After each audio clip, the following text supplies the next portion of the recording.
AfriForum is vandag hier so in Lollystraat besig om voor te berei vir die Kersseisoen.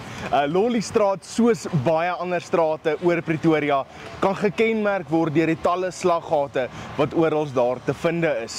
Maar hy's ook bekend vir die pragtige Kersfeesversieringe wat oor die feestyd daar ook voorkom.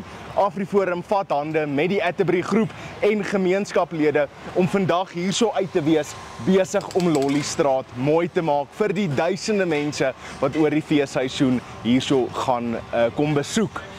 Hierdie vorm deel van ons self doen beginsels. Ons is hierso as vrywilligers, ons is hierso as werknemers van AfriForum en ons is vandag hierso om die gemeenskap te kom dien.